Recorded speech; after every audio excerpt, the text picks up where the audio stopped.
श्राद्ध पक्ष चल रहा है, गौ माता के 16 दिन तक 16 श्राद्ध में मुख में गया क्षेत्र रहता है। गया जी और ब्रह्म कपाली के पिंड का दान पुण्य अगर कहीं प्राप्त करना है तो गाय के मुख में मिलेगा।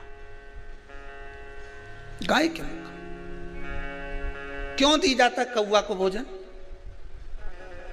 श्राद्ध पक्ष में कौवे को भोजन क्यों दिया जाता है? क्यों छत पर ले जाकर रोटी का टुकड़ा डालते हैं? काशी, कांची, अवंतिका, अयोध्या आदि जितने पावन क्षेत्र हैं, जगन्नाथ, द्वारका, रामेश्वरम, बद्री नारायण, जितने जितने पुण्यशाली क्षेत्र हैं, मथुरा आदि जितने, वृंदावन आदि जितने पुण्य क्षेत्र हैं, शिव महापुराण की कथा में, स्कंद पुराण में लिखा है कि जितने पुण्यशाली क्षेत्र हैं, सारे पुण्यशाली क्षेत्र, चाहे चित्रकूट हो, अयोध्या हो, काशी हो, उज्जैनी हो, त्र्यंबकेश्वर हो, जितने पुण्यशाली क्षेत्र हैं, सारे पुण्यशाली क्षेत्र में पिंडदान होता है। बोलो मालूम है कि नहीं आपको? मालूम?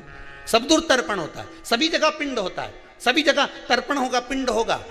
तो श्राद्ध पक्ष में तुम इतनी सारी जगह जाकर तर्पण कर सकते हो क्या? जम के बोलिए।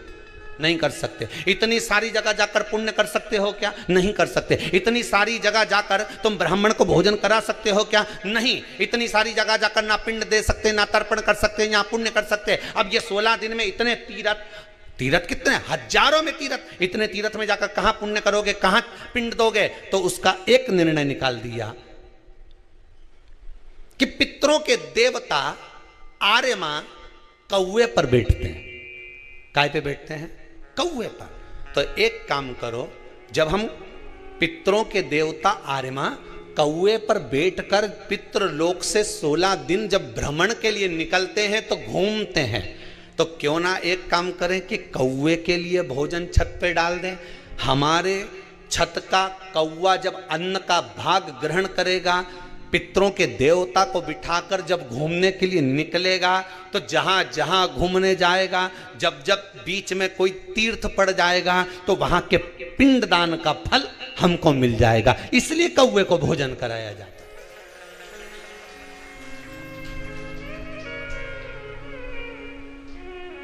कौवे को भोजन कराने का कारण ही यही है।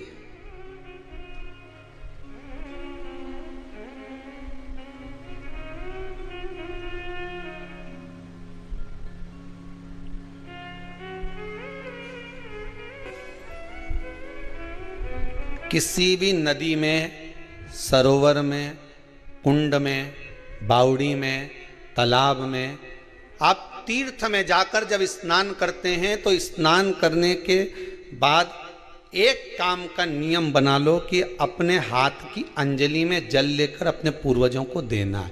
प्यासे रहते हैं, भाग मांगते हैं।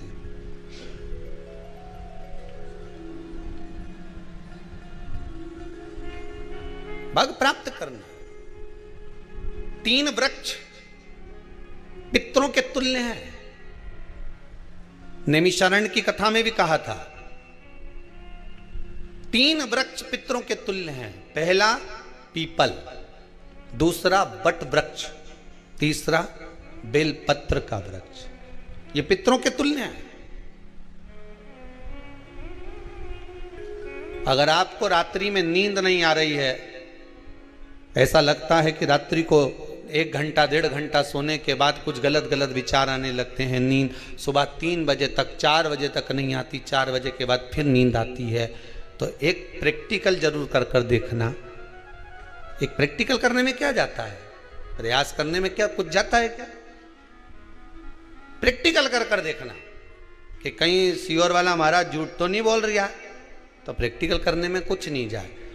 1 लोटा पानी लो, उसमें थोड़ा सा कच्चा दूध डाल लीजिए।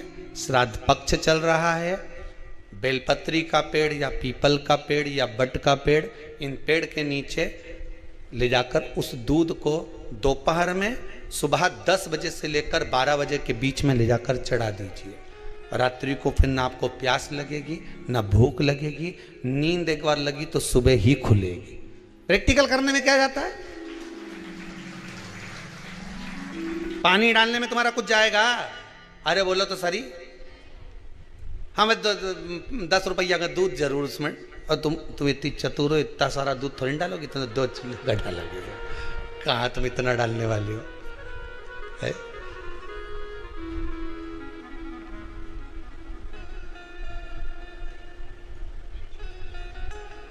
कहा बहुत चतुर चतुर लोग हो रहे संसार में हो।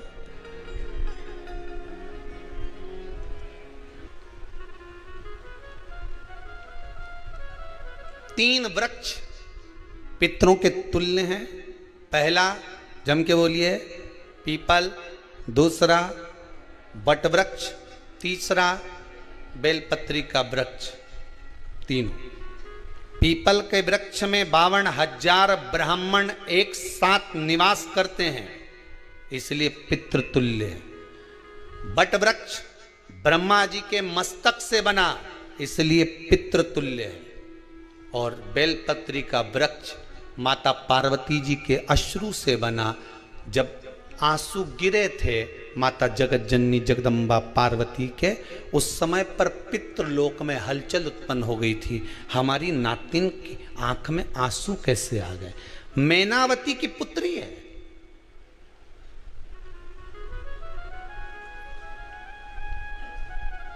पितरों की नातिन, इसकी अश्रु कैसे गिर गए? पार्वती जी ने कहा ये आंसू नहीं, मेरा पुण्य भाग प्रकट करती हूं बेलपत्री के रूप में। तो पितरों ने वर दिया था कि ये बेलपत्री का वृक्ष हमारा आशीर्वाद है, इसके नीचे अगर कोई दीप लगाता है, शिव को स्पर्श कर चढ़ाता है, उसके पितरों की शांति होगी। हम स्वयं उसको आशीर्वाद देने के लिए पधारेंगे। बेलपत्र का वृक्ष पितृतुल्य।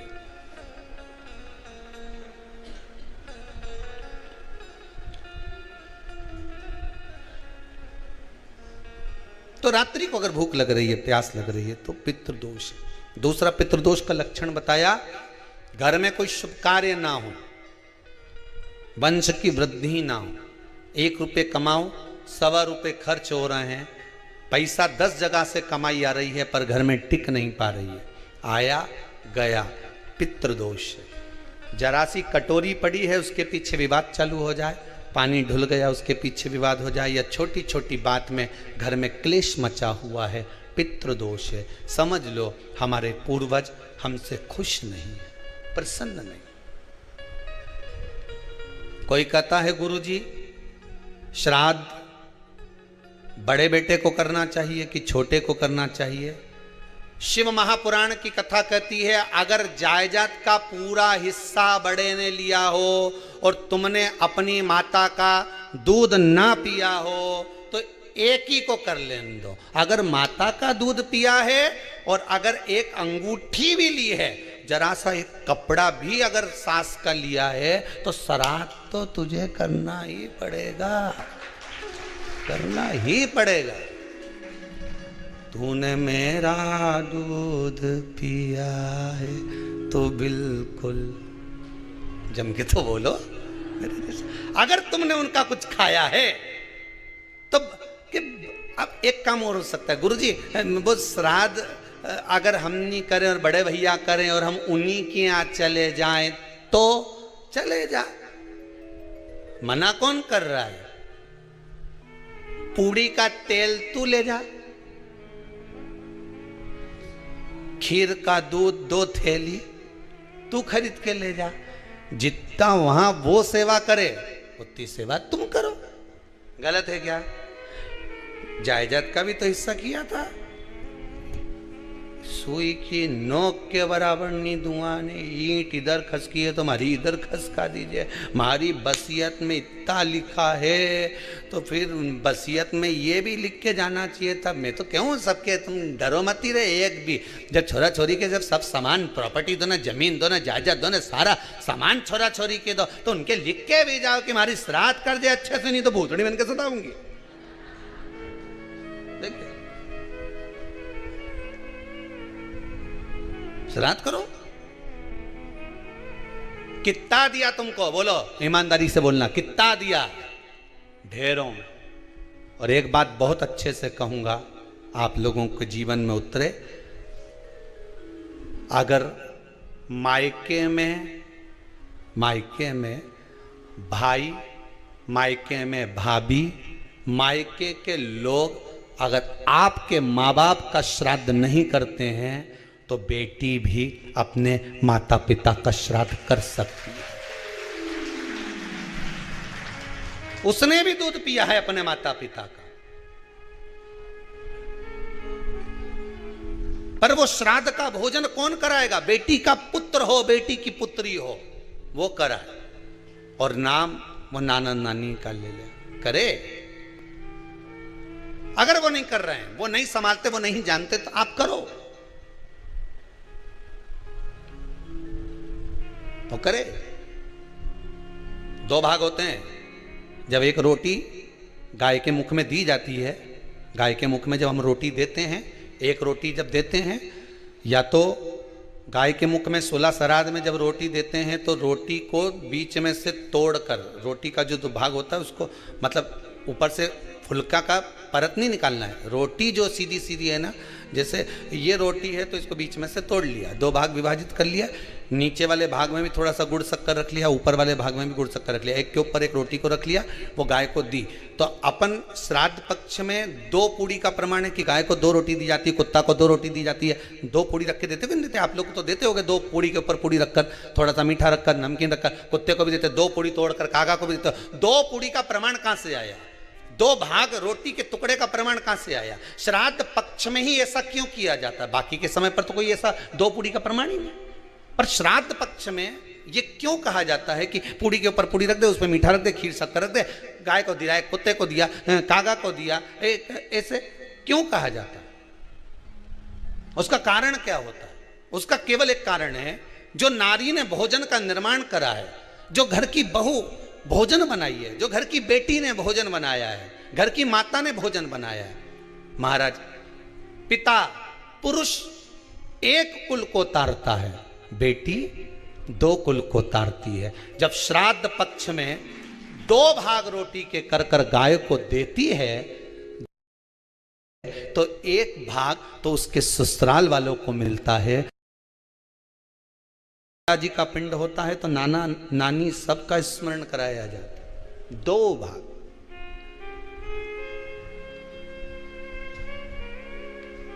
पुण्यता प्राप्त। अब लोगों को मालूम तो है नहीं कि 2 पूड़ी क्यों रखते हैं, उसका कारण वर्णित है शास्त्रों।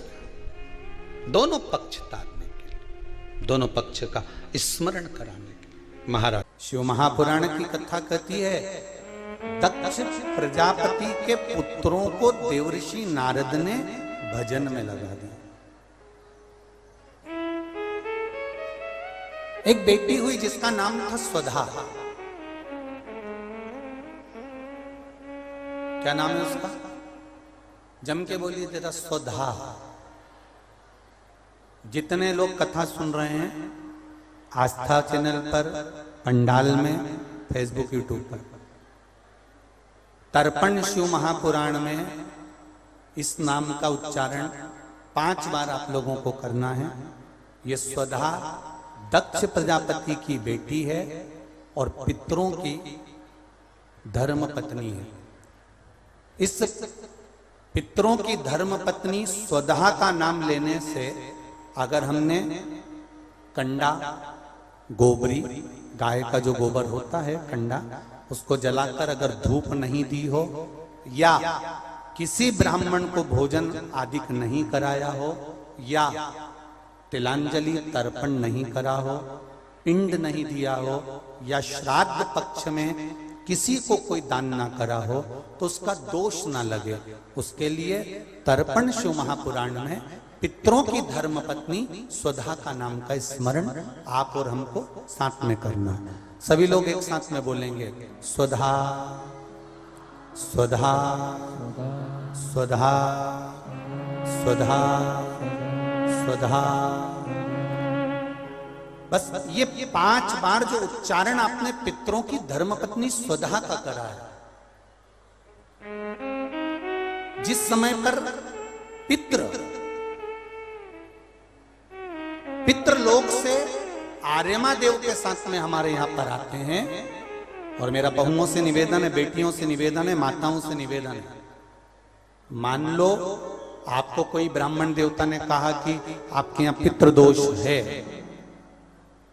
आपको कह दिया कि पितृदोष है, तो आपको घबराना नहीं है कि महाराज जी मुझे क्या करना पड़ेगा। पितृदोष है, एक चावल का दाना घर में से लीजिए, हथेली पर रखिए, पानी का जो मटका होता है, हंडा होता है, पानी का जो मटका है, हंडा है, जहां पर रसोई घर में तुम पानी रखते हो, उस हंडे के पास में, मटके के पास में उस चावल के दाने को लेकर जाइए, अपने पितरों का स्मरण कर कर स्वधा स्वधा स्वधा स्वधा स्वधा 5 बार बोलकर शंकर भगवान के शिवलिंग पर, तुम्हारे घर में शिवलिंग हो तो घर में, और अगर मंदिर में शिवलिंग हो तो मंदिर में, उस चावल के दाने को चढ़ा दीजिए। कैसा भी पितृदोष होगा समाप्त हो, मात्र स्वधा का स्मरण बहुत।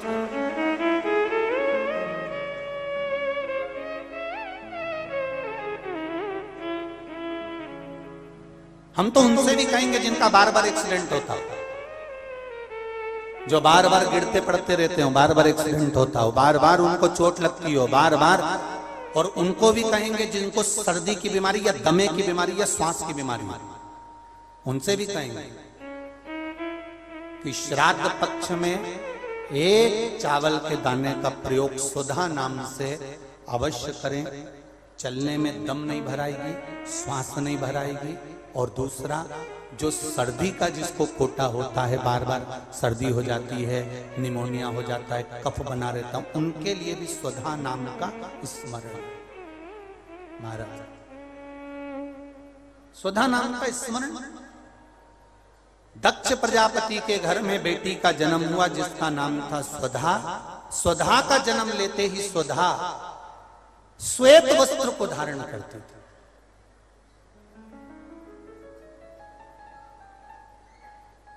कोई वस्त्र अगर स्वधा पहन रही है तो श्वेत वस्त्र धारण कर रही है। एक दिन माता प्रसूति ने स्वधा को बुलाया,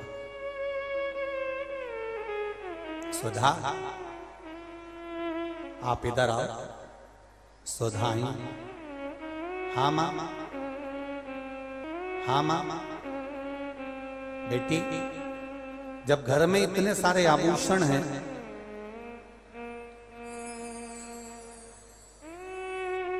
और घर में इतने सारे आभूषण जब रखे हुए हैं तो तुम उन आभूषणों को धारण क्यों नहीं करते? उन आभूषणों को क्यों नहीं पहनते? घर में इतने सारे वस्त्र रखे हैं तो तुम उन वस्त्रों को धारण क्यों नहीं करते?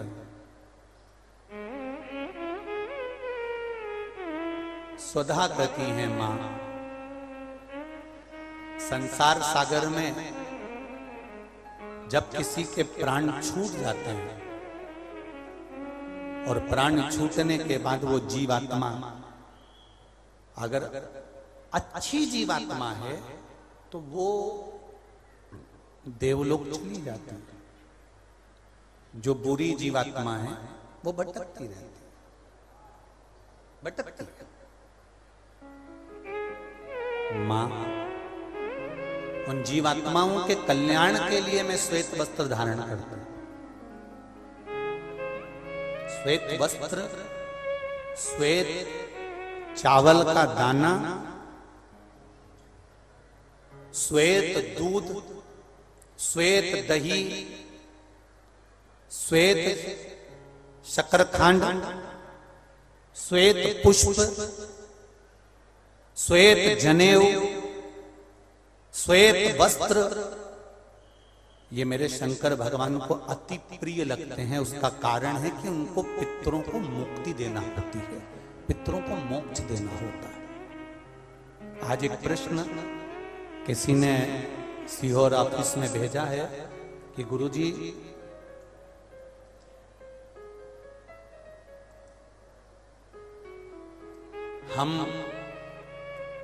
हमको श्राद्ध पक्ष में हम जो ब्राह्मण को भोजन कराते हैं या हम किसी को भोजन कराते हैं तो वो हमारी जीवात्मा को क्या वो मिलता है?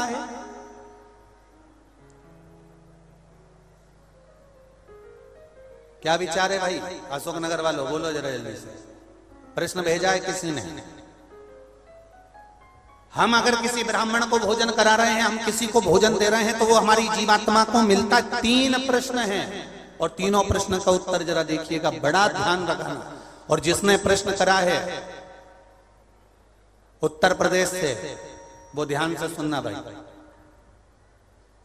हमने ब्राह्मण को भोजन कराया, हमने संत को भोजन कराया, हमने गुरु जी को भोजन कराया, तो वो मिलेगा।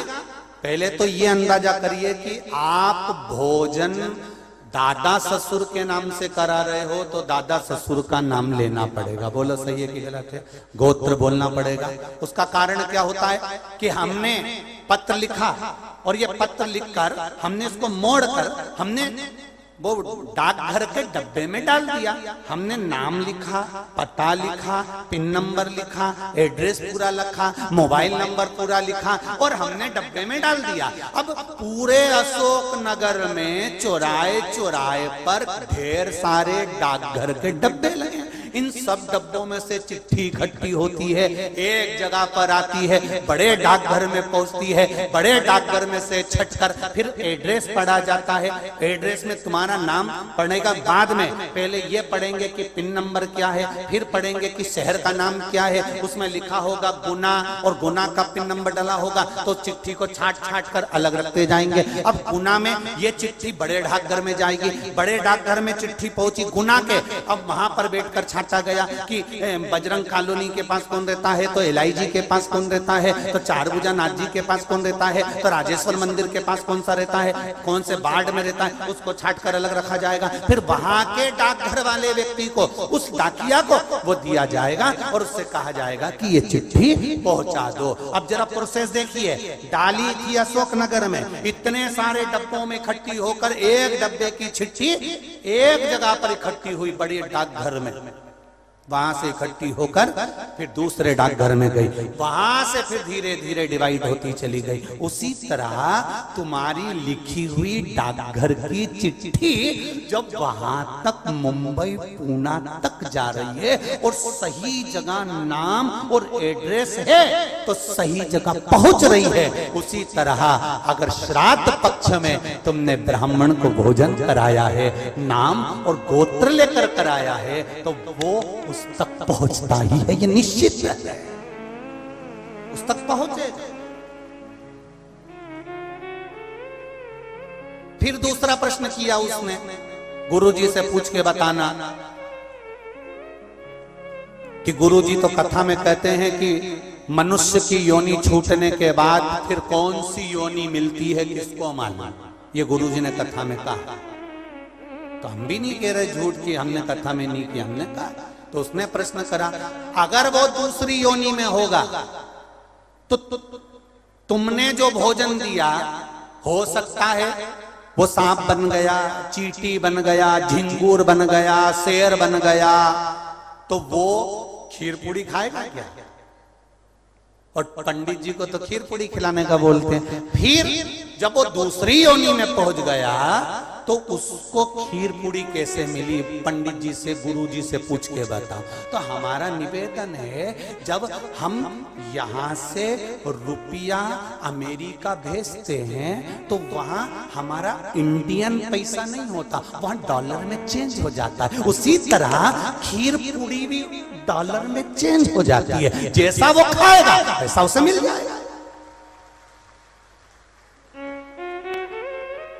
जब भारत की करेंसी, भारत का पैसा यहां से डाला आपने अमेरिका, तो अमेरिका में बदल गया, आपने ऑस्ट्रेलिया डाला वहां में बदल गया, आपने कहीं डाला नेपाल ले गए तो नेपाल की करेंसी में बदल गया। जब यहाँ का रुपया वहां पहुंचकर वहां के रुपये में चेंज हो जाता है, तो हमने जो खीर पूड़ी ब्राह्मण को दी है और तुम्हारे यहाँ का वो जीव सांप बना कि झिंगुर बना कि शेर बना कि गीदड़ बना, उसको उस रूप में जो वो खाता होगा उस रूप में मिल जाता।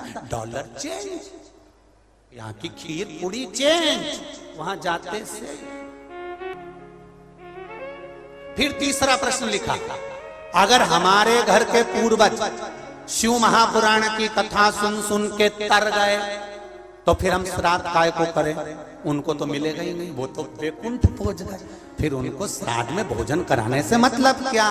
तो हमारा इतना सा कहना है, यूपी वालों जो तुमने प्रश्न करा बहुत जोरदार करा रे, तो एक उत्तर और अच्छे से सुन लो कि मान लो तुमने अगर श्राद्ध में भोजन कराया और तुम कह रहे हो उनका तो मोक्ष हो गया शिव पुराण सुनकर, फिर श्राद्ध करने से कौन सा फायदा? तो तुम भोजन कराओ, ये भोजन का फल वहां जाएगा। जैसे तुमने कोई सामान या रुपया मुंबई भेजा तुम्हारे रिश्तेदार किया, और मुंबई में रिश्तेदार का मालूम पड़ा कि उनने घर छोड़ दिया, या वो कहीं चले गए, या वो कहीं समाप्त हो गए, तो वो रुपया वो सामान तुम्हारा वापिस तुम्हारे पास आ जाएगा। तो तुमने जो पुण्य करा है अगर उसने नहीं लिया तो वो पुण्य तुम्हारे खाते में वापिस आ जाएगा। इसलिए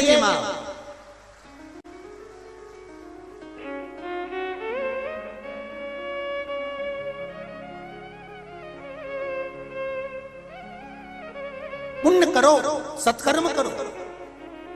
और कथा का स्मरण, बड़े बड़े किस्मत वाले हैं अशोकनगर वालों, बहुत बहुत किस्मत वाले हो, घर जाके नजर उतरवा लेना राई नोन से। इतनी जोरदार किस्मत पायो कि तर्पण शिव महापुराण की कथा, और कोई साधारण जगह पर नहीं, राजराजेश्वर की भूमि पर श्रवण कर रहे हो, कोई साधारण जगह नहीं। बाबा देव अधिदेव महादेव राजेश्वर भगवान की भूमि पर श्रवण कर रहे हो, किस्मत वाले हो, तर्पण शिव महापुराण की कथा सुन रहे हो। और आज कथा का कौन सा दिन है? चौथा। कितने दिन बचे? 25 को समापन, अमावस्या, खीर पूड़ी खाओ और दूसरे दिन से फरियाल की तैयारी में लग जाओ। नवरात्रे चालू हो जाएंगे। 25 तारीख को यहाँ कथा समापन हो जाएगी। 26 तारीख को मंदसौर के नीमच रोड पर राष्ट्रीय स्वयंसेवक संघ आरएसएस द्वारा विशाल शिव महापुराण की कथा, जिसका नाम मंदोदरी शिव महापुराण की कथा होगी। ये मंदोदरी शिव पुराण इसलिए रखी गई है क्योंकि नारी का जीवन बचपन से लेकर जब पति रहता है, सौभाग्यवती रहती है तब तक, और वो वैधव्य जब जीवन आता है तब, और उसकी जब अंत बिंदु आता है तब तक उसका जीवन क्या रहता है। वो कब दुर्गा बन गई, कब कात्यायनी बन गई, कब महागौरी बन गई, कब चंद्रघंटा, कब कुष्मांडा बन गई, उसके जीवन का जो क्रम है, ये मंदोदरी शिव महापुराण की कथा जो 26 तारीख से दोपहर में 2 बजे से 5 बजे तक आस्था चैनल पर आएगी, उस पर श्रवण करेंगे। और 10 अक्टूबर से 16 अक्टूबर तक दोपहर में 1 बजे से 4 बजे तक काशी वाराणसी की पावनधरा, गढ़वा घाट रोड, मलैया रमना बाईपास, विश्व सुंदरी पुल के नीचे वाराणसी में दोपहर में 1 बजे से 4 बजे तक काशी की पावन धरा पर, जैसे मंदसौर में मंदोदरी शिव महापुराण की कथा है, काशी में विचार करते रहे कि कौन सी शिव पुराण की कथा बाँचें, तो विचार करा गया ज्ञानवापी शिव महापुराण की कथा काशी में होगी। ज्ञानवापी शिव महापुराण की कथा जो स्कंद पुराण में ज्ञानवापी का महत्व बताया गया है, उस पर आधारित रहेगी। कितनी वापियां, कितनी नदियां वाराणसी में जुड़ती हैं, कितने कुंड, कितने तालाब वाराणसी में आए हैं, उन सब का विस्तार से वर्णन होगा। तो वहां काशी में ज्ञानवापी शिव महापुराण की कथा का स्मरण होगा। 1 से 4 मंदोदरी शिव पुराण मंदसौर चले। तो यहां शिव भक्ति कह रही है, शिव पुराण वर्णन कर रही है।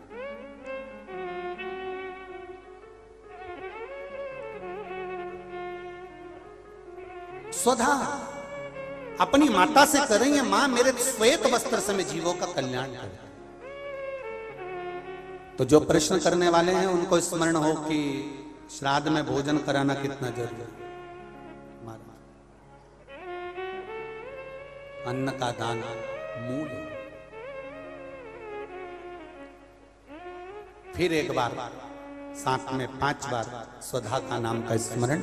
जितने आस्था चैनल पर बैठे हैं, जितने फेसबुक यूट्यूब पर सुन रहे हैं, सब साथ में बोलेंगे स्वधा स्वधा स्वधा स्वधा स्वधा। ये शिव भक्ति की मूल है।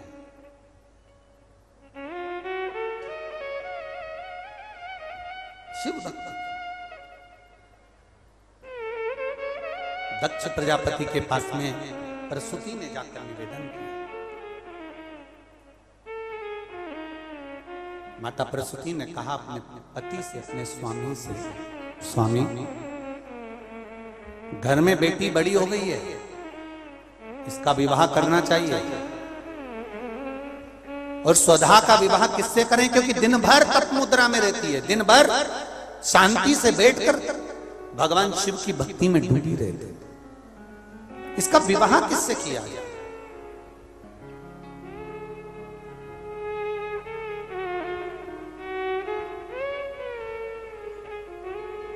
बहुत विचित्र जीवन है मनुष्य का, बहुत विचित्र। जिस माता पिता की पूरी लाइफ बच्चे की जिंदगी बनाने में निकल जाती है। किसी माता को देखो, किसी पिता को देखो, और आपका भी विवाह होगा, आपकी भी शादी होगी, आप भी माता पिता बनेंगे। एक माता पिता की पूरी जिंदगी, पूरी लाइफ बच्चों की जिंदगी, बच्चों की लाइफ बनाने में निकल जाती है। और वही बच्चे अपने मोबाइल के स्टेटस पे लगाते हैं माय वाइफ माय लाइफ। मेरी वाइफ ही मेरी लाइफ। तो विचार करो उस माता पिता को कितना दुख होता होगा जिनने अपनी पूरी लाइफ तेरे लिए लगा दी, पूरी जिंदगी तुझको तेरी लाइफ बनाने में लगा दी, और तुम लिख रहे हो my wife is my life. मेरी पत्नी ही मेरी लाइफ है, जिंदगी।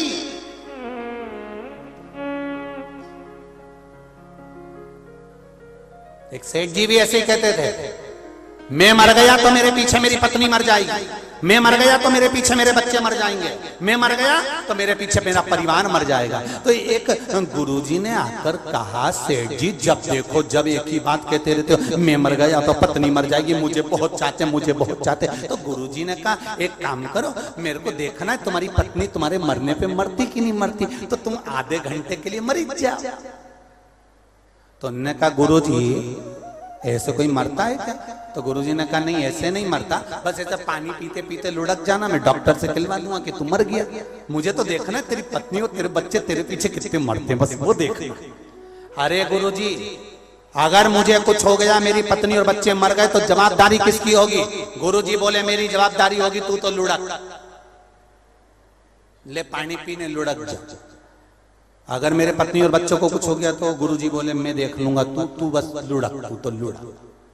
और कुछ हो, मैं बोल रहा हूं ना पानी पी के लुढ़क, मुझे देखना है कि तेरे पत्नी और बच्चे मरते कि नहीं मरते। इतने में और सेठ जी ने पानी पिया और लुढ़क गए, और लुढ़के और लुढ़कते से पत्नी धाड़ धाड़ के रोने लगी। डॉक्टर को बुलाया गया, गुरुजी ने कह दिया डॉक्टर साहब बस एक आधा घंटा के लिए कह दो मर गया। तो डॉक्टर ने भी कह दिया नब्ज देखते ही कि ये तो निपटी गया। सीताराम हो गया। पत्नी रोई धाड़ के, बेटा रोया, बच्चे रोए, खूब चिल्ला चिल्ला के रोए, पत्नी धाड़ धाड़ के रोई, खूब रोई। इतने में सेठ जी मर गए। गुरुजी ने पूछा सेठानी क्यों रो रही हो? सेठानी आंख में आंसू भर भर के रोते बोली एक बार तो मुझे कहते, एक बार तो कहते। मुझे छोड़कर चले गए गुरुजी, मुझे छोड़कर चले गए। तो गुरुजी बोले सेठानी तू इतना रो रही, मुझसे सहन नहीं हो रहा, मेरे पास में एक बूटी रखी है, इस बूटी को तू खा ले, तू खाएगी तू मर जाएगी, सेठ जी जिंदा हो जाएंगे। इतने में सेठानी रोती रोती बोली इनकी तो उम्र हो गई थी।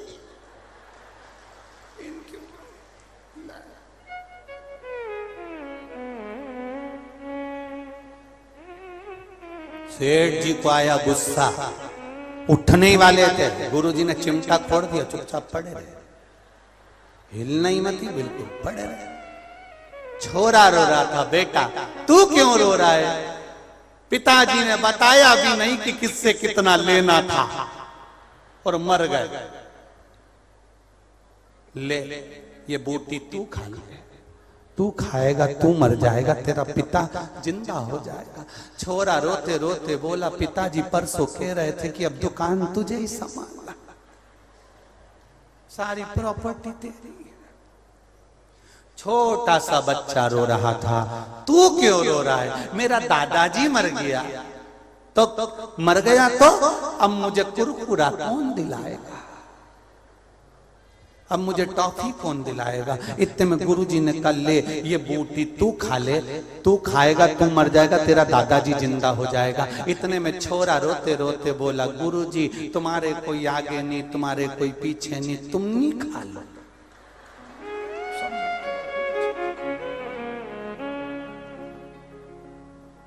सब गुरुजी को खिलाने में लगे। अरे वावारी दुनिया, मतलब की दुनिया में किसी का कोई नहीं। श्री राम के संग हजारों सखा, वनवास हुआ तब कोई नहीं। वावारी दुनिया, मतलब की दुनिया में किसी का कोई नहीं। कौन किसका है? केवल सब लुटेरे बैठे हैं, सब मरते ही तुम्हारी अर्थी निकली और इन्होंने तुम्हारी चादर, गोदड़ी, कपड़े सब बाहर, जम के बोलो जरा, जम के बाहर फेंके। छोटा बच्चा पूछेगा मम्मी कपड़े क्यों फेंक रहे हो? बेटा दादाजी के हैं, वो मर गए। मम्मी तो चद्दर क्यों फेंक रही हो? दादाजी के हैं, वो मर गए। ये गोदड़ी क्यों फेंक रही हो? दादाजी के, वो मर गए। तो छोटा सा बच्चा कहेगा मम्मी वो गले की चेन निकाली थी, वो भी तो फेंक दो। तो मम्मी चुपचाप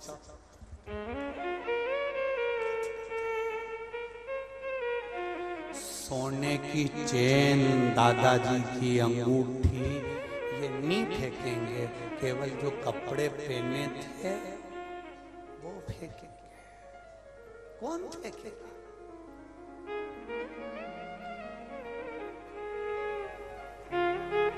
सावधान हो जाओ अशोक नगर वालों, जितने साथ में रह रहे सब चोटे हैं,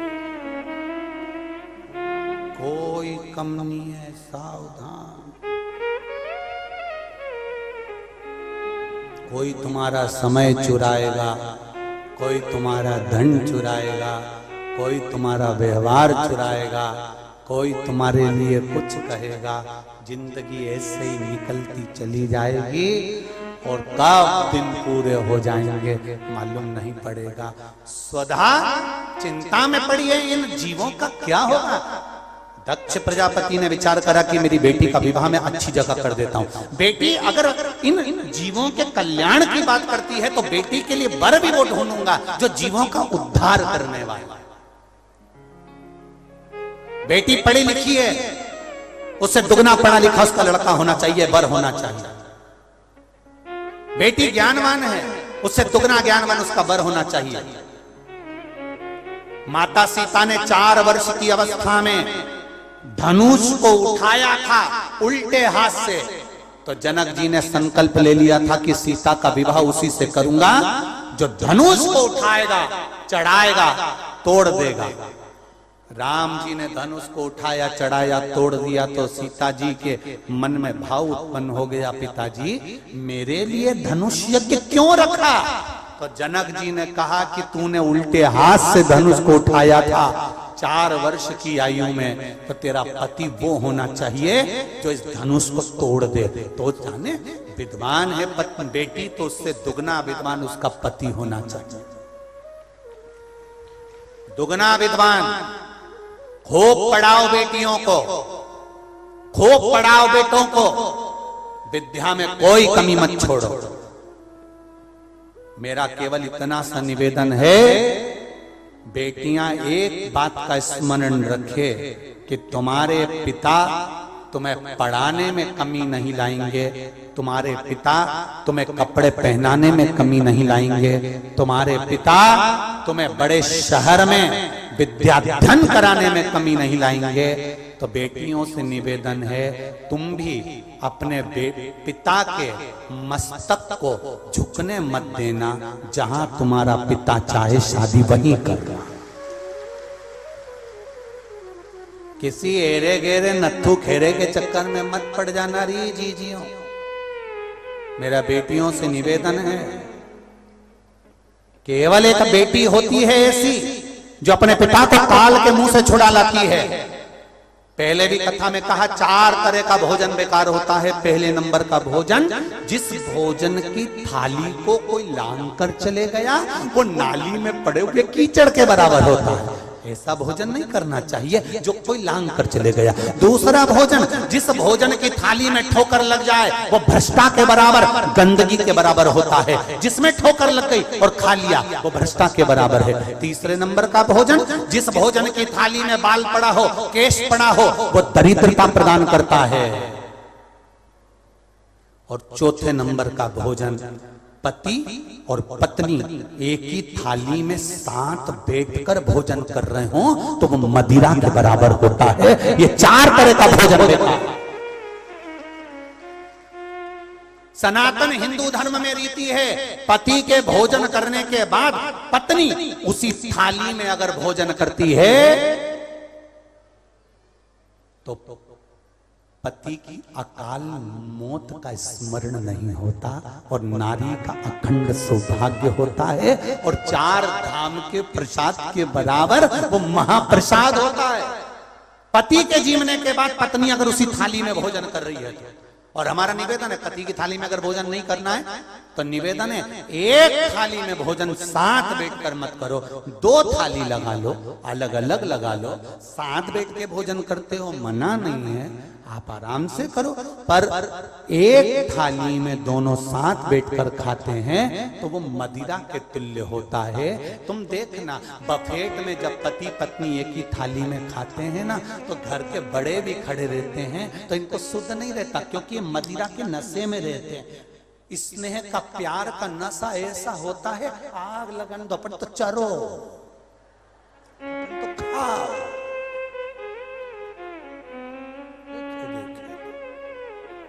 तो अलग अलग थाली लगा लो, दोनों एक साथ खाना है तो। पर पति और पत्नी 4 तरह का भोजन बेकार होता। पहले नंबर का बोलो कौन सा, जम के बोलो जरा, जिसको कोई अच्छी जम के बोलो, लांग गया। दूसरा ठोकर लगा हुआ, तीसरा बाल पड़ा हुआ, और चौथा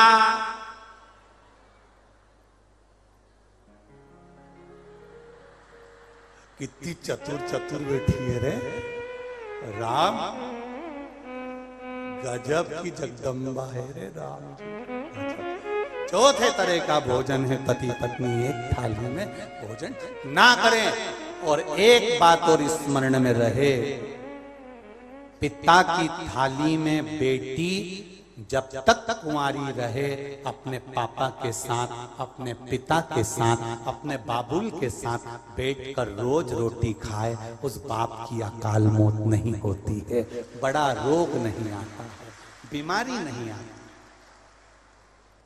बेटी काल का हरण कर लेती। मेरा निवेदन है, अगर बेटियां आपकी बाहर पढ़ने गई हैं, थोड़ा प्रेशर बढ़ा, बेटियां बाहर पढ़ने के लिए गई हैं, और बेटी अगर बाहर पढ़ने के लिए गई है और पढ़कर अगर आई है तो उसको कहना बेटा पापा के साथ भोजन कर, पिता के साथ भोजन कर। क्यों? अगर कहीं से कोई काल आ भी रहा होगा ना, तो बेटी अगर बाप के साथ बैठकर भोजन करती है, जब तक वो कुंवारी रहती है, तो पिता का सारा काल बेटी के मात्र ग्रास करने से ही समाप्त हो जाता है। वो बेटियां होती, बेटी साधारण नहीं है। मेरा बेटियों से निवेदन रहा है, पहले भी और आज भी कहूंगा, एक मन में शिव महापुराण के प्रति संकल्प धारण कर लो कि हमारे पिता जहां चाहेंगे मैं शादी वहीं करूंगा। ये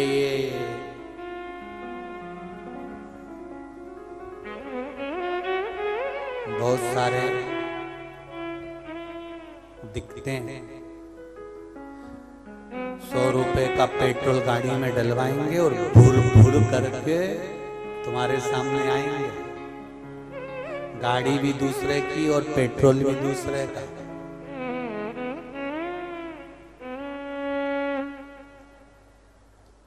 ₹100 की गाड़ी और डीजल को देखकर विवाह मत कर लेना मेरी बेटियों।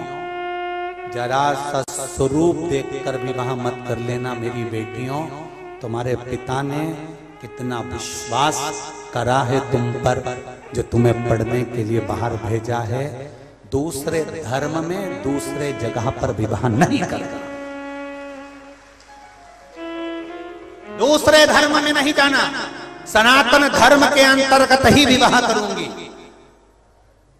जहां पर 33 कोटि देवी देवताओं को प्रणाम करा जाता है, जहां पर सनातन धर्म में भगवान के वेद और पुराणों का स्मरण करा जाता है।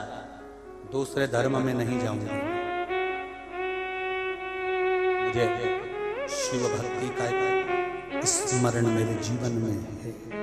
शिव भक्ति का नहीं करता, करो, खूब पढ़ो, खूब पढ़ो, जितना दिल से पढ़ सकती हो उतना पढ़ो। और बेटों से भी निवेदन है, दिल से पढ़ो। बाबू, आपके माता पिता की जिंदगी हो, आप खुशियां हो, आप खूब पढ़ो। पर गरुड़ पुराण में लिखा है, बेटी के बाप, बेटी का बाप अगर बेटी का कन्यादान नहीं करता है तो उस बाप को 94 नरकों का भोग भोगना पड़ता है।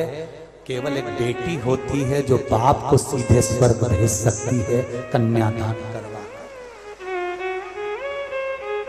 और कन्यादान तभी होगा जब आप अपने पिता के अनुकूल विवाह करोगी। जब आप अपने अनुकूल करोगी तो ना कन्या ना दान, फिर तो अदालत और तुम जाओ करो, जाओ।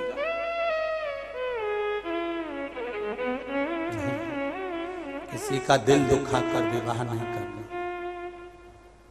तुम्हें बड़ा होते देखकर तुम्हारे पिता कितने खुश होते हैं, तुम्हें कपड़े दिलाना, सामान दिलाना, विद्या अध्ययन कराना, कितना खुश होता है पिता। तुम्हें स्कूल छोड़ने जाना, स्कूल से लेकर आना, कितना प्रसन्न होता है पिता। और उस पिता के अनुकूल अगर विवाह नहीं हुआ तो वो पिता रोता है, अंदर से कछोता। करो, हाँ, सनातन धर्म में करना। हम ये नहीं कहेंगे कि आप सनातन धर्म में ब्राह्मण, क्षत्रिय, वैश्य, शूद्र, ये सब आनंद में जो भगवान को माने, ईश्वर को माने, जो भगवान की भक्ति में डूबा हुआ, और जो कभी मंदिर ही नहीं जाए, माथे पर तिलक ना लगाए। हमें बड़ी खुशी हुई सांसद महोदय, बड़ी प्रसन्नता का विषय है। आपको देखकर बड़ी प्रसन्नता होती है कि आप धोती पहनकर, तिलक लगाकर जब व्यासपीठ के करीब में आते हो तो हमको अच्छा लगता है कि सनातन धर्म की यही ध्वजा है, यही पहचान।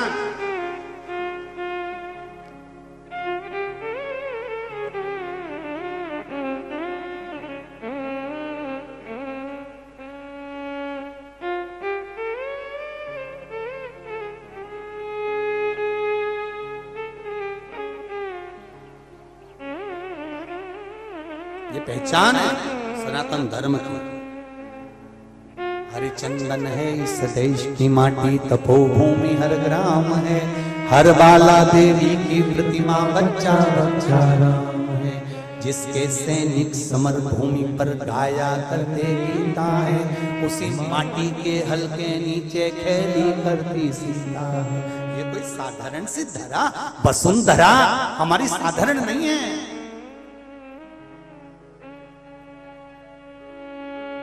कितना कितना उठो जवान देश के वसुंधरा पुकारती, उठो जवान देश के वसुंधरा पुकारती। ये देश है पुकारता पुकारती माँ भारती, ये देश है पुकारता पुकारती है भारती। ये देश है पुकारता पुकारती माँ भारती, ये देश है पुकारता पुकारती है भारती। उठो जवान देश के वसुंधरा पुकारती, उठो जवान देश के वसुंधरा पुकारती। उठो जवान देश के वसुंधरा पुकारती, उठो जवान देश के वसुंधरा पुकारती। ये देश है पुकारता पुकारती माँ भारती, ये देश है पुकारता पुकारती है भारती।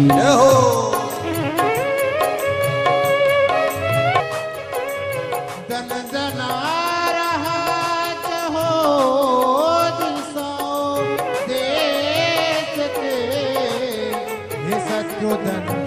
रहा चहो दिशाओ देश के, शत्रु दंदना रहा चहो दिशाओ देश के। बता बता रहे हमें किरण किरण विदेश के, बता बता रहे हमें किरण किरण विदेश के। बता बता रहे हमें किरण किरण विदेश के।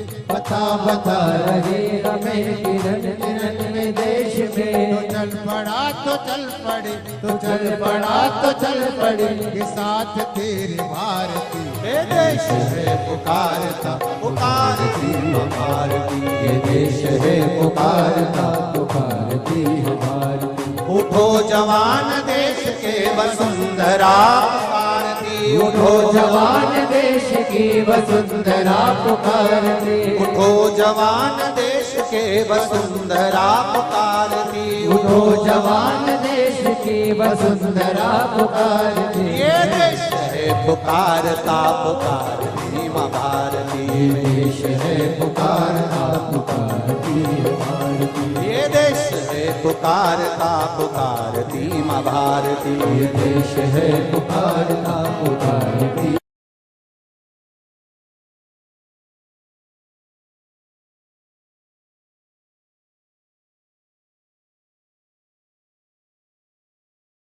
भारती। ये देश है पुकारता पुकारती माँ भारती, देश है पुकारता पुकारती माँ भारती। देश है पुकारता पुकारती माँ भारती।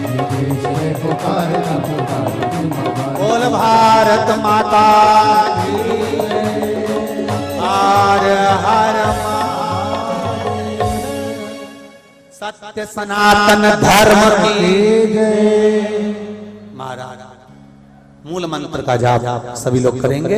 अपने पितरों को अपने पूर्वजों के उद्धार के लिए अपनी जगह पर बैठकर बड़े आनंद के साथ श्री शिवाय नमस्तुभ्यं, श्री शिवाय नमस्तुभ्यं, श्री शिवाय नमस्तुभ्यं, श्री शिवाय नमस्तुभ्यं, श्री शिवाय नमस्तुभ्यं। भोला सब दुख काटो ओ भोला सब दुख काटो। शिव शंकर जपो तेरी माला, भोले बाबा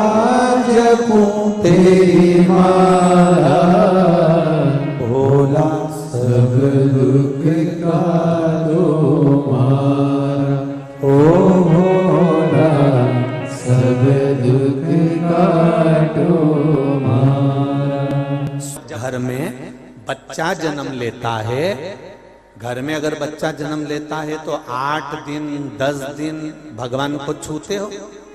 जम के बोलो जरा, भगवान को छूते हो? बच्चा जन्म लेता है तो हमारे यहाँ सुआ लग जाता है, कोई मरता है तो सूतक लग जाती है कि इतने दिन तक आप भगवान को नहीं छुएंगे, इतने दिन तक आप भगवान को स्पर्श नहीं करेंगे, इतने दिन तक आप अच्छे कार्य नहीं करेंगे। कोई मरा तो सूतक लग गई, घर में बच्चे ने जन्म लिया तो सुआ लग गया कि अब 8 दिन 10 दिन 5 दिन हम भगवान को नहीं छुएंगे, हम भगवान की पूजन नहीं करेंगे। क्यों? क्योंकि हमारे यहाँ बच्चे ने जन्म ले लिया। अगर बच्चा जन्म लेता है तो 8 दिन 10 दिन तक लोग भगवान को नहीं छूते, तो भगवान भी तो यही कहता है कि तेरे भीतर रोज काम, रोज लोभ, रोज वासना, रोज आसक्ति, रोज तृष्णा जन्म लेती है, तो मैं तुझे छूऊं कैसे? और जब तक मैं छूऊंगा नहीं तब तक तेरा कल्याण होगा नहीं। तू अहंकार छोड़ दे, तू क्रोध छोड़ दे, तू लोभ छोड़ दे, तू वासना छोड़ दे, तू तृष्णा छोड़ दे, काम होगा। एक छोटी सी नौकरी नहीं लगती है तो मन उतर जाता है। तो इंटरव्यू देने गए और आ गए, मन एक पत्र आया, देखिए पत्र वापिस देखते। अभी ज्यादा पढ़े नहीं है, पूरे यहां रखे हो, 2-4 पढ़े हैं, जो पढ़े हैं वो उतार।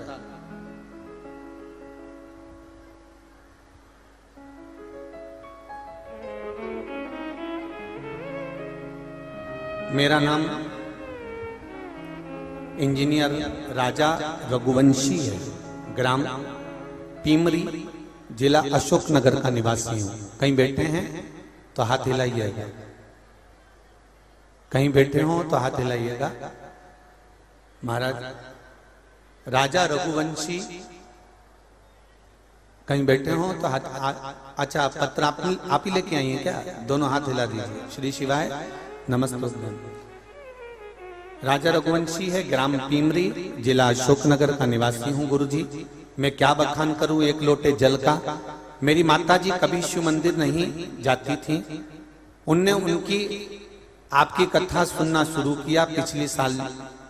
वो जवाब आपने अभिषेक करवाया था, हमने बाबा का अभिषेक अपने घर पर किया, विधि विधान से किया, और उसी दिन मेरा जॉब का लेटर बाबा की कृपा से आ गया। जिस लेटर का मुझे बहुत दिन से इंतजार था, मेरी सर्विस का, वो लेटर जिस दिन मैंने अभिषेक करा बाबा का, उसी दिन प्राप्त हो गया। ये शिव कृपा। गुरुदेव, पहले जॉब के लिए बहुत भटका और मैं घर में अकेला हूँ। मैं अपनी मम्मी पापा जी को अकेला छोड़कर बाहर नहीं जाना चाहता था। नौकरी मिलने में बहुत परेशानी हो रही थी।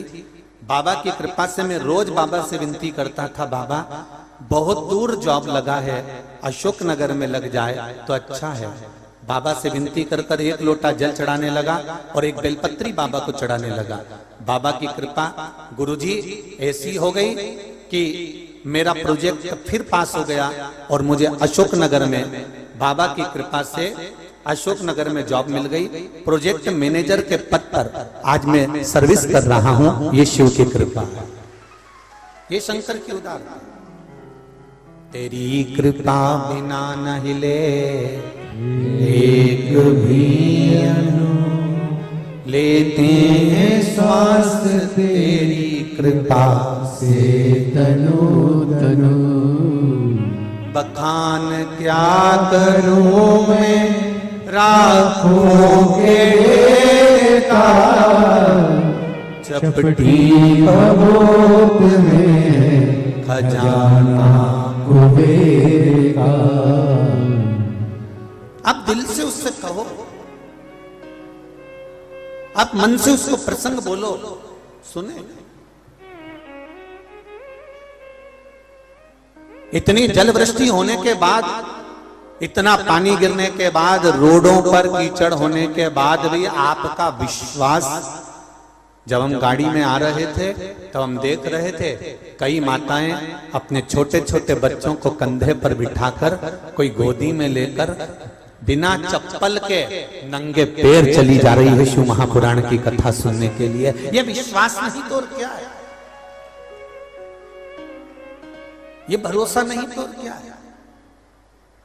एक बार अगर नौकरी नहीं लगी, एक बार अगर सर्विस नहीं लगी, एक बार मान लो अगर काम छूट भी गया, तो टेंशन मत लेना, उस बाबा के भरोसे रहना, उस बाबा के भरोसे। और देखिए, अगर एकांत नौकरी चली भी जाए ना, और ऐसा लगे कि बताओ मेरी नौकरी नहीं लगी और बहुत उदास हो गए, तो उदास मत होना। अगर नौकरी नहीं लगी और बहुत उदास हो गए तो उदास मत होना। अशोकनगर के सांसद महोदय को देख लेना, मैं दिल से कहूंगा, विधानसभा का चुनाव लड़ा और भले उसको बाबा ने जिताया ना जिताया उनके हाथ में, पर थोड़ा सा अगर मन कमजोर भी हुआ होगा तो शिव की भक्ति किसको कहते हैं, उस शंकर के भरोसे रहे तो बाबा ने कहा विधायक नहीं सांसद बना देता हूं, ले। ये भक्ति है महाराज। अब अगर सोच के बैठते कि भोलेनाथ तुमने गड़बड़ी कर दी, भोलेनाथ में हमने इतना करा, भोलेनाथ जी हमने रोज अभिषेक करा, भोलेनाथ जी हमने रोज भगवान की आराधना करी, और आपने हमारा ये वाला चुनाव तो हमको जिताना था, तुमने हरा, तो भगवान ने तुम्हारे लिए प्लानिंग थोड़ी ज्यादा करके रखी है। हम परमात्मा से थोड़ा मांगते हैं और भगवान कहता है ले, ये ले जा। पर भगवान से हम ये कहें कि बाबा ऐसी कृपा करना कि जो मेरे हित का हो और जो आपको पसंद हो और जिसमें मेरी जिंदगी का सुख हो और मेरे महादेव की कृपा हो, बस वही कर देना। तो भोलेनाथ अपने हिसाब से कर,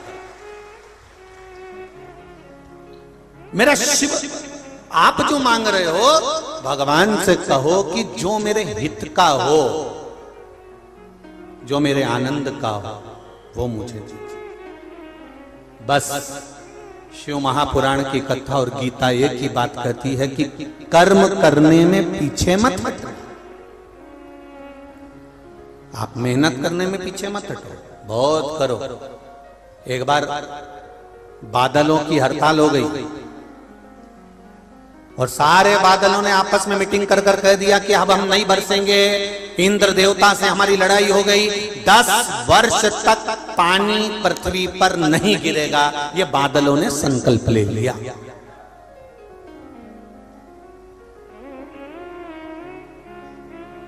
दस वर्ष तक पानी नहीं गिरेगा, बादलों ने संकल्प ले लिया। इंद्र से कह दिया पानी गिरना बंद, 10 साल पृथ्वी पर पानी नहीं गिरेगा।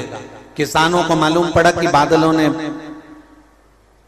हड़ताल कर दी है और पानी गिरना बंद हो गया है, तो सारे के सारे किसानों ने अपने अपने हल, बखर, मशीन, मोटर सब निकाल के अपने घर में रख लिया। एक किसान, एक गांव का व्यक्ति, एक किसान रोज बखर चलाने जाता है, रोज जमीन को तैयार करता है।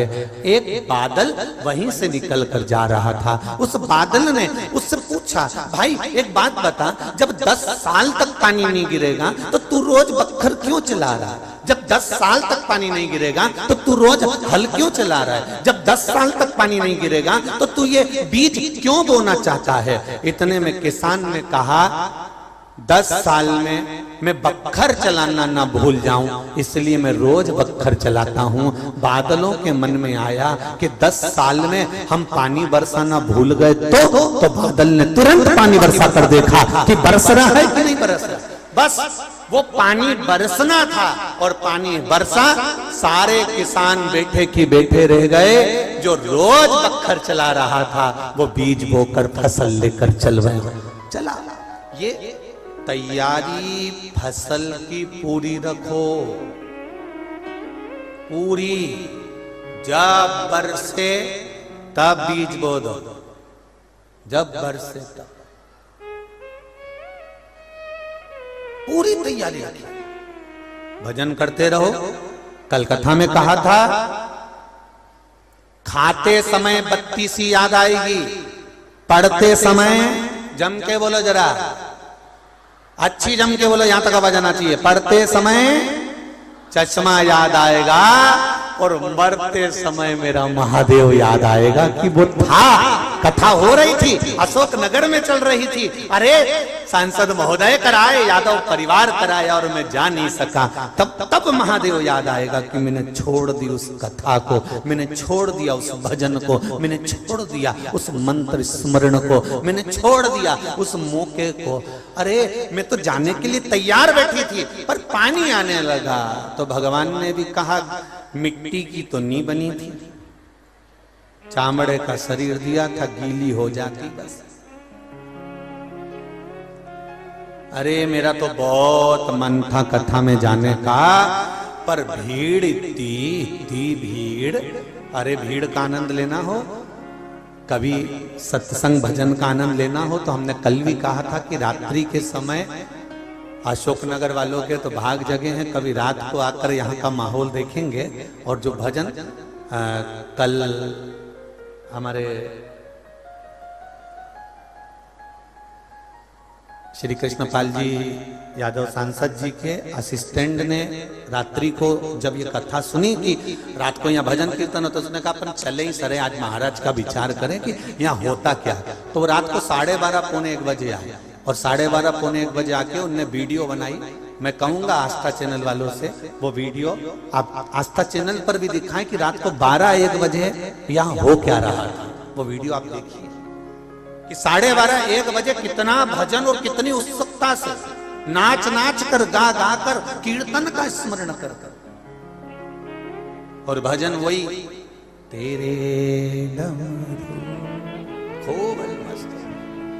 ये रात्रि को 12 बजे, 1 बजे, 2 बजे, 3 बजे, 3:30 बजे, आप जितनी बजे आएंगे, यहाँ शिव महापुराण में जितने भक्त आए हैं वो किसी ना किसी रूप में भगवान के भजन को गाते ही मिलेंगे, स्मरण करते ही मिलेंगे, क्योंकि ये मौका फिर आना नहीं, बड़ी मुश्किल से मिला, बड़ी मुश्किल।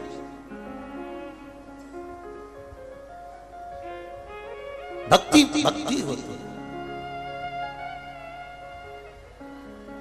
और हो नर कपड़न से डरते और नरकपड़न से नहीं।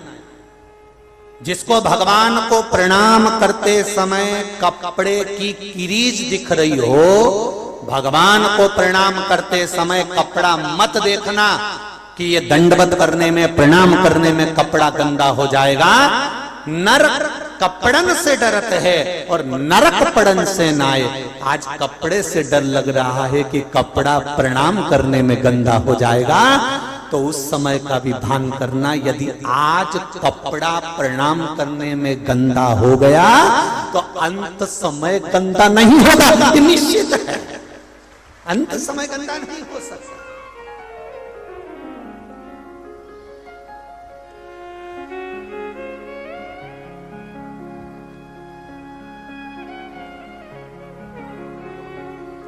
बच्चा छोटा रहता है ना, छोटे बच्चे की गंदगी मम्मी पापा साफ कर देते हैं, पर कोई बड़ा 40 साल 50 साल का व्यक्ति गंदगी करे तो माता पिता साफ करे क्या? अरे बोलो तो जम के, नहीं करे।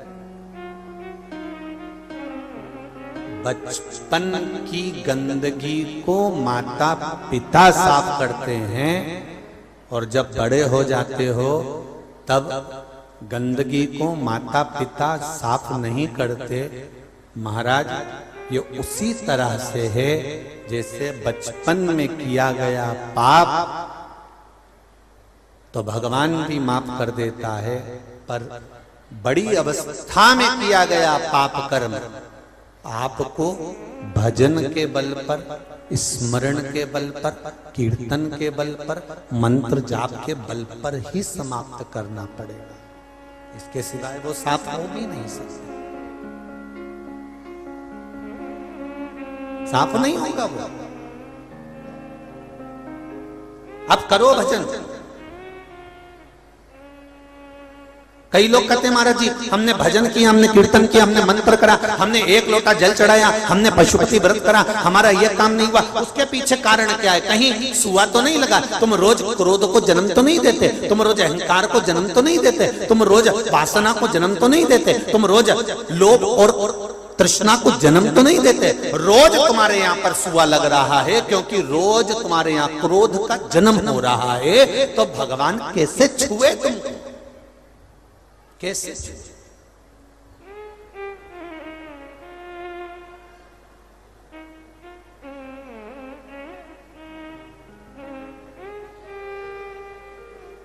दक्ष प्रजापति को ब्रह्मा जी ने अपने हृदय से प्रकट किया।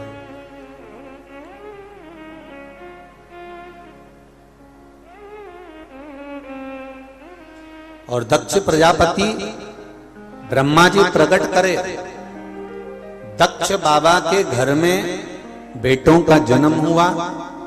और जन्म होने के बाद में जब बेटों का जन्म हुआ तो देवऋषि नारद ने उनको सत्संग में लगा दिया, सत्संग में बिठा दिया।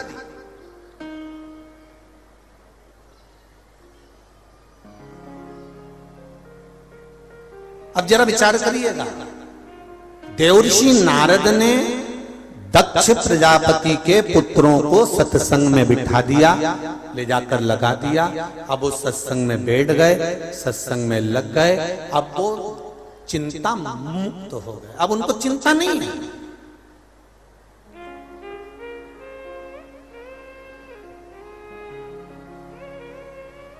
रेल से कभी कहीं गए हो क्या? कौन कौन ने ट्रेन का सफर करा है? जरा हाथ उठाओ। जो कभी भी जिंदगी में एक बार ट्रेन में बैठे हो, सब तो बैठे हो ना, रख लो।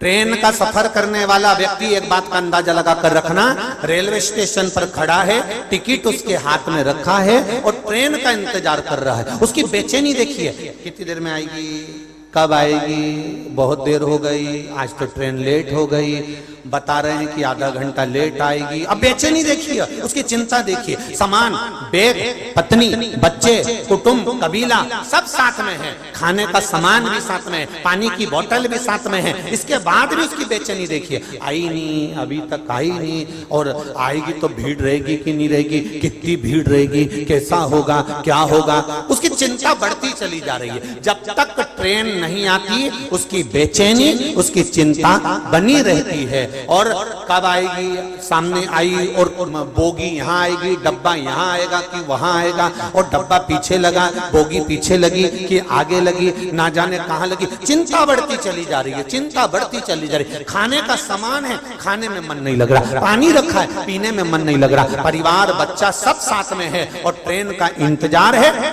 ट्रेन सामने आई और तुम उस ट्रेन के अंदर चढ़कर बैठ गए, सीट पर पहुंच गए, अपना सामान पटका, उसके बाद ऐसी चिंता से मुक्त हुए कि अब तो अशोक नगर उतरूंगी तब सीट छोड़। चिंता से मुक्त, सामान सीट पर पड़ा है, तुम्हारा ध्यान सब दूर से हट गया। तुमने बिस्कुट का पैकेट निकाला, खोला, खाया, पानी भी पिया, दूसरे को भी दिया और चाय वाले को रोका, ए भैया चाय दो जरा। अभी बाहर इतनी बेचैन हो रही थी, इतनी चिंता, इतनी चिंता, इतनी चिंता, और आते से ट्रेन की सीट पर बैठी और चिंता समाप्त। चिंता गई, क्योंकि बैठी कहां पर है? ट्रेन की सीट पर आकर बैठ गई है, इसलिए चिंता समाप्त हो गई है। शिव महापुराण की कथा कहती है कि जब तक शिव पुराण में जाकर नहीं बैठोगे तब तक बेचैनी बनी रहेगी। जिस दिन इस ट्रेन में आकर बैठ गए उस दिन बेचैनी समाप्त, चिंता गई, समाप्त।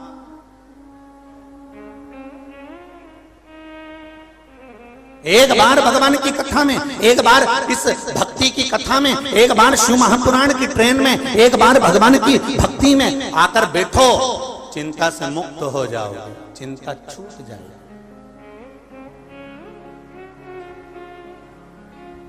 फिर काहे की चिंता? शंभो शरणे मांगू घड़ी रे घड़ी दुख काटो दया करी निदर्शन आपको। तब चिंता से मुक्त हो जाओगे आप। परमात्मा के द्वार, परमात्मा की भक्ति में, परमात्मा के आनंद में जाकर बैठो तो सही। परमात्मा कहते हैं एक बार जो मेरी ट्रेन में आकर बैठ गया, एक बार जो शिव महापुराण में आकर बैठ गया, भगवान कहते हैं उसको चिंता करने की जरूरत नहीं। वो तो बढ़िया बिस्कुट निकाले ने चाय के साथ खूब जोरदार आराम से खाए, कोई चिंता नहीं। अब सौंप दिया इस जीवन का सब भार तुम्हारे हाथों में, हे हार तुम्हारे हाथों में, और जीत तुम्हारे हाथों में। जिंदगी का सर्वस्व परमात्मा को दे दो।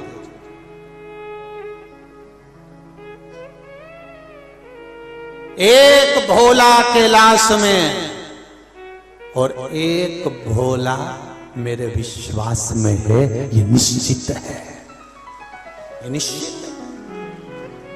एक कैलाश में भोला है तो एक विश्वास में भोला है। आप विश्वास करेंगे, एक लोटा जल शिव जी को समर्पित कर रहे हैं, एक बेलपत्र बाबा देवाधिदेव महादेव को चढ़ा रहे हैं, तो आपका विश्वास दृढ़ है तो बाबा देगा जरूर, ये निश्चित है, पक्का।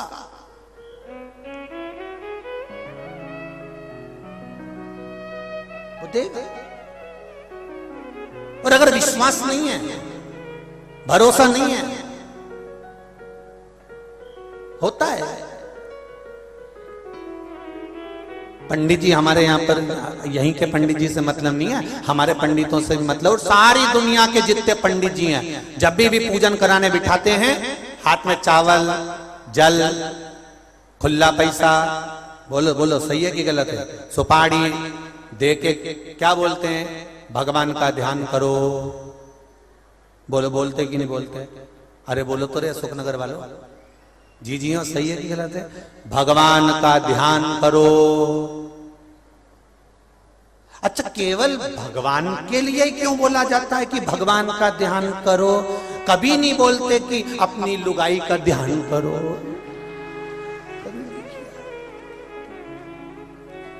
और अगर भले वो बोल रहे हैं भगवान का ध्यान करो, अगर लुगाई का बोलो, पत्नी का बोलो कि पत्नी का ध्यान करो, बिना बोले भी ध्यान पत्नी में चला जाता। बिना हाथ में चावल और जल लिए ध्यान पत्नी में जा रहा है, बिना चावल और जल लिए ध्यान बच्चों में जा रहा है, बिना चावल और जल के ध्यान घर में जा रहा है, बिना चावल और जल के ध्यान सब दूर जा रहा है। पर भगवान के टाइम पर ही बोला जाता है कि भगवान का ध्यान करो, क्योंकि पंडित जी को भी मालूम है इसका ध्यान सब दूर जाएगा पर भगवान पर नहीं जाएगा, इसलिए कहा कि भगवान का ध्यान लगाओ। परिवार के लिए कभी नहीं कहना पड़ता कि परिवार में, कई माताएं कहती हैं हमारा मन कथा में नहीं लगता, तो हमारा मन कहीं नहीं लगता, हमारा मन तो कथा में बिल्कुल नहीं लगता। तो हमने कहा बच्चों में लगता, बिल्कुल, और हमने कहा हस्बैंड में, तो कहा उसमें। हमारा मन घर में, अरे गुरुजी घर तो मेरे में कहीं पे भी चली जाऊं ना, तो होटल में भी मन नहीं लगे जितना घर में लगे। अच्छा, मायके जाए कि नहीं जाए? 4 साल हो गए, मैं तो नहीं गई।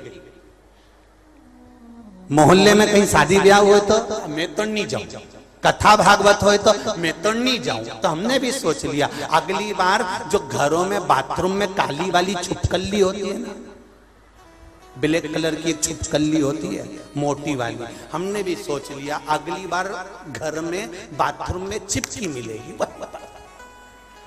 निश्चित।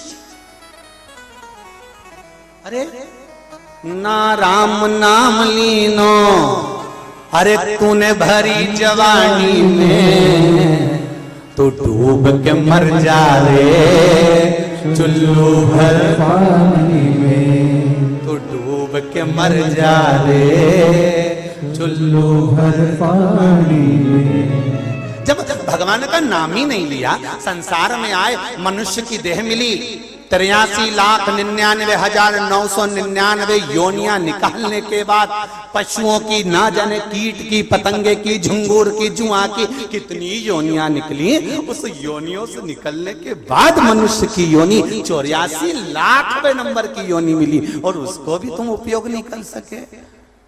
उसमें भी दिन भर चुपचाप से खाने में लगे रहे।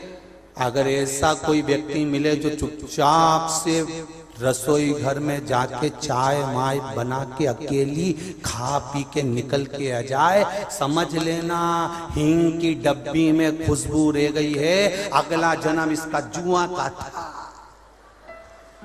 इसलिए ये चुपचाप घुस के और निपटा के आ गया। पक्का हींग की डब्बी में खुशबू रह गई। जो जरा जरा सी बात में चिल्ला के दौड़े, समझ लेना जरा जरा सी बात में चिल्ला के दौड़े, समझ जा अपनी कॉलोनी का कुत्ता है, मर के अब आया है, धाड़ गड़, जरा सा कोई ने बोला चिल्लाना भाग भाग। कोई जरा जरा सी बात में क्रोध करे, गुस्सा करे, समझ जा उसी समय में जरा सी बात में क्रोध आए, जरा सी बात में गुस्सा आए, समझ लेना अगले जन्म में सांप था, बस बीन बजी और तैयार हो गया। समझ जा, ये हींग की डब्बी की खुशबुएं सारी इस शरीर में रहती हैं, तो इनसे पहचान बनती है कि तुम अगले जन्म में कौन थे, अगले जन्म में थे कौन। और जो भगवान की भक्ति में लगा रहे, भगवान के भजन में डूबा रहे, समझ लेना अगला जन्म गौ माता का था, चुप रहता, भजन करता, कीर्तन करता, स्मरण करता, मन पर जाप करता। इसकी खुशबू अलग ही है, इसका आनंद अलग ही है, इसका सुख अलग है, इसका आनंद अलग, इसका आनंद अलग ही है, इसकी खुशबू अलग है। महाराज सुख अलग। शिव पुराण कह रही है, भगवान की कथा कह रही है, भगवान का भजन कर रही है। मैंने तेरे ही भरोसे ओ बाबा, तेरे ही भरोसे हवा बिच उड़ती जावांगी, बाबा डोर हटो छठी नाम कटी जावांगी, भोले मैं तेरी पतंग, शंभो मैं तेरी पतंग। महाराज स्वधा के लिए विचार करा गया कि इसका विवाह किसके साथ करें। दक्ष प्रजापति ने प्रसूति से कहा कि बेटी इतनी विद्वान है तो उससे दुगना विद्वान उसका पति होना चाहिए।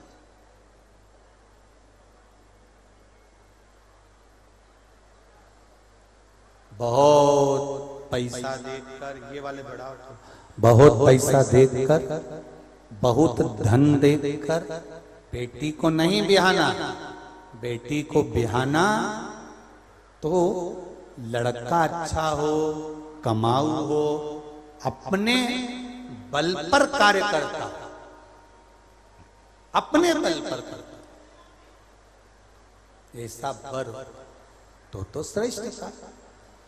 स्वधा किससे बिहाई जाए तो कहा,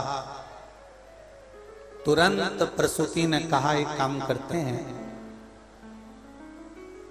पितृलोक में जो पितर निवास करते हैं उन पितृदेव के साथ आर्यमा स्वामी के जो पुत्र वर हैं पितृ, उन पितरों के साथ में बेटी का विवाह कर देना चाहिए। और स्वधा का विवाह महाराज पितरों के साथ कर दिया गया। और स्वधा का विवाह जब पितरों के साथ हुआ, वहां निवास करती स्वधा पितरों के साथ में रहती है। स्वधा का एक काम था, मेरी माताओं जरा अच्छे से सुन लेना, स्वधा का एक काम था। क्या काम था उसका? कि जो नारी के गर्भ में जो बच्चे नारी के गर्भ में रहते हैं, कल नहीं 2 दिन पहले आपको कहा था कि पितरों का काम क्या है? जब भगवान शरीर देते हैं और शरीर का निर्माण जब गर्भ में होता है, उस समय पर पितृ उस शरीर को कैसा बनाना है ये निर्मित करता है। और स्वधा क्या करती है? तो कहा स्वधा गर्भ में जब बच्चा जन्म ले लेता है, जन्म लेने के बाद जो बच्चा दानी नारी की होती है, उस बच्चे दानी के अंतर्गत यदि स्वधा माता का स्मरण मात्र किया जाता है, तो नारी के गर्भ से जो गर्भ नारी का होता है, बच्चा दानी जो नारी की होती है, उसमें कभी गांठ नहीं आ सकती, कभी तकलीफ नहीं आ सकती, स्वधा का स्मरण मात्र कर लेने से। क्या नाम लेना है? जम के बोलिए जरा, स्वधा। एक पत्र आया है जिसमें इसी बच्चे दानी का स्मरण कराया है, इसको देखिए।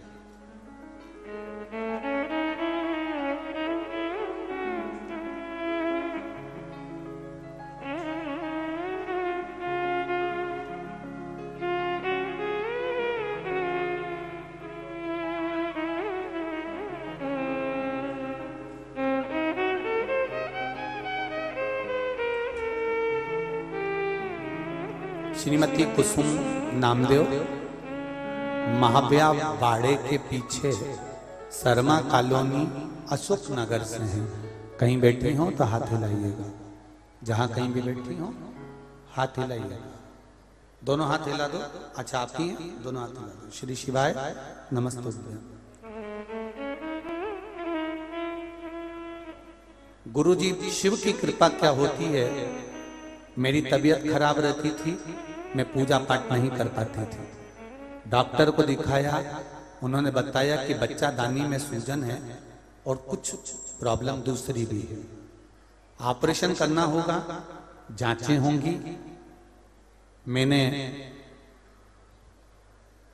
दवाइयां खाई पर आराम नहीं लगा। गुरुदेव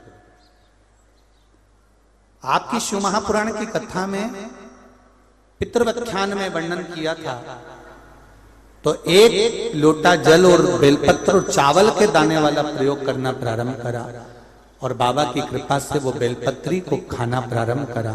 गुरुदेव दूसरी बार जब हॉस्पिटल में जांच कराने के लिए गए, तो बच्चे दानी में जो प्रॉब्लम थी, जो बता रहे थे कि इसमें ये प्रॉब्लम हो रही है और ऑपरेशन करना पड़ेगा, वो समाप्त हो चुकी थी। अब वो दिक्कत नहीं है।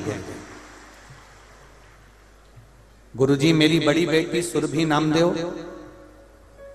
LNIP ग्वालियर में पढ़ती थी।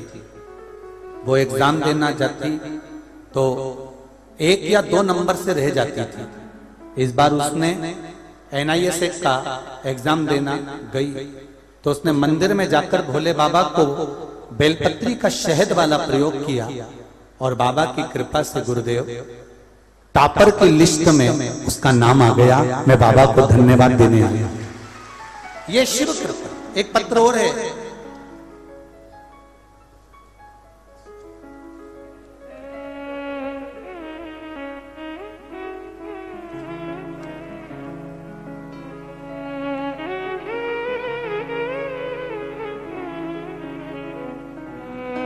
मैं बबली रघुवंशी अशोक नगर की रहने वाली हूं। कहीं बैठी हो तो हाथ हिलाइएगा। बबली जी रघुवंशी, दोनों हाथ हिलाइएगा जहां कहीं भी बैठी हो।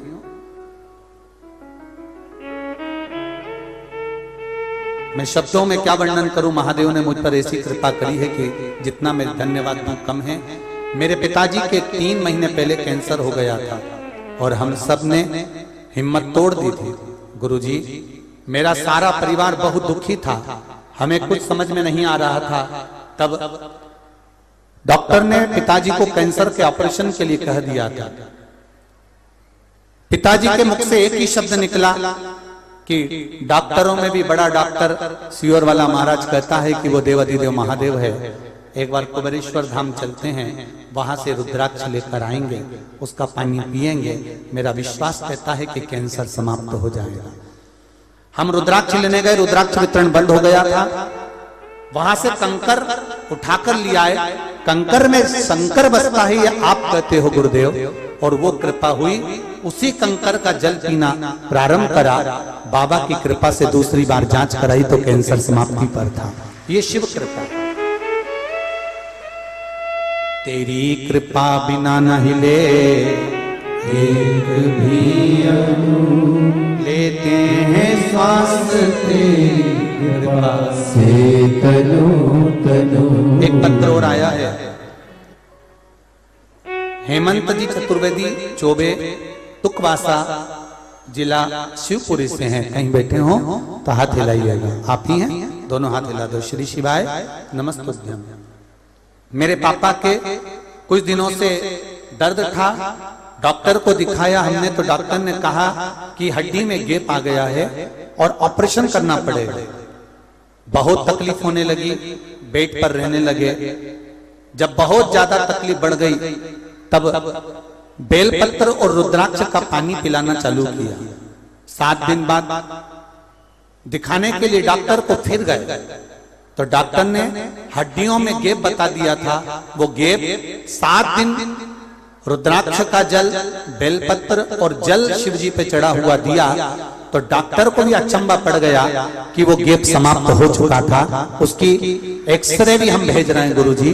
ये शिव है, ये शंकर है। कि बाबा की कृपा किसको कहते हैं? बैठिए भैया। श्री शिवाय नमस्ते। शिव कृपा किसको कहते हैं? तेरी कृपा बिना नहीं ले एक भी अणु, लेते हैं श्वास तेरी कृपा से तनु तनु। फिर निवेदन करूंगा, जितने श्रवण कर रहे हो, चाहे टीवी पर, चाहे मोबाइल पर, चाहे इस अशोक नगर की पावन धरा पर, दिल से कहता हूं, ये शंभू है, खाली नहीं छोड़ेगा। 3 महीने में फिर भर कर भेजेगा। ये निश्चित छोड़ता नहीं।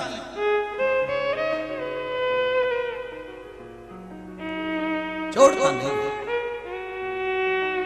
आप दिल से श्रवण तो करो।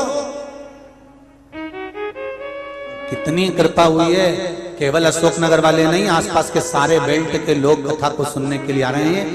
आप भले डीजल खर्च कर कर आ गए, पेट्रोल खर्च कर कर आ गए, अपना समय लगा कर आ गए, तो बाबा क्या देता है ये तो आपको मालूम पड़ेगा। ये तो शिव कृपा, उसकी करुणा बिना नहीं हो सकती। स्वधा गर्भस्थ नारी के गर्भ में बच्चा जब तक रहता है और बच्चे को जन्म देने के बाद नारी उस बच्चे दानी से अगर प्रॉब्लम में रहती है, कष्ट में रहती है, गांठ पड़ जाती है या तकलीफ में आ जाती है, तो स्वधा का नाम लेकर भी शिव जी पे जल चढ़ाकर उसका मात्र आचमन ही कर लेती है, तो नारी को ऑपरेशन की जरूरत नहीं पड़ती, गर्भाशय ठीक हो जाता है। गर्भाशय ठीक हो। स्वधा नाम कोई साधारण सा नाम नहीं है, स्त्रियों के लिए, पुरुषों के लिए। पुरुष वर्ग में भी अगर हर्निया की भी प्रॉब्लम हो गई है और हर्निया हो गया, डॉक्टर बोल रहा है ऑपरेशन करना पड़ेगा, तो कुछ दिन स्वधा का नाम लेकर भगवान शंकर पर जल चढ़ाकर उस जल का आचमन करना प्रारंभ करिए और फिर जांच कराओ कि हर्निया में आराम लगना प्रारंभ हुआ कि नहीं हुआ। यहां तक शास्त्र वर्णन करता है कि आप स्वधा का नाम कोई साधारण नाम नहीं है। ये तो तर्पण शिव महापुराण की कथा में जो आपको मिल रहा है, ये वो औषधि मिल रही है कि जिंदगी बना दे, आपकी जिंदगी सवार दे। स्वधा नाम का एक बार सब प्रेम से फिर से बोलिए। हम सुनना चाहते हैं तुम सही बोल रहे हो कि गलत बोल रहे हो। सुधा आधा सा है, फिर वाह और फिर धा आ की मात्रा सुधा। ये कोई दक्ष प्रजापति की बेटी स्वधा का विवाह पितरों के साथ कर दिया। पितरों का काम केवल एक है, शरीर का निर्माण करना।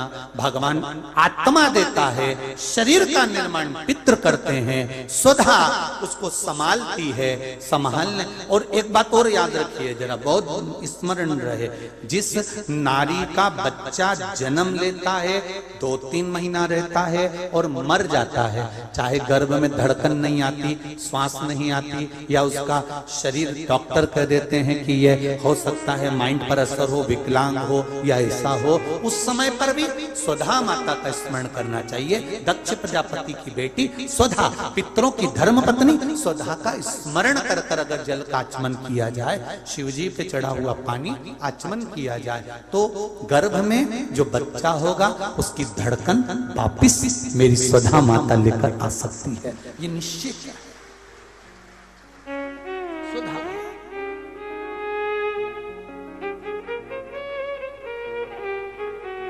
स्वधा का विवाह कर दिया पितरों के साथ। स्वधा ने तप कर बहुत तप किया, बहुत तप।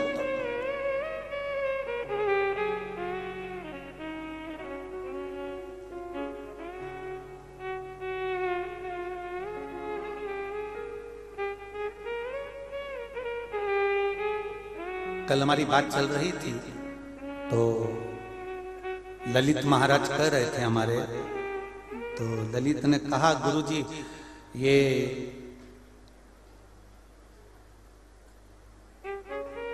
अगर मान लो कोई सांसारिक जीव है और उसकी गति नहीं हो रही,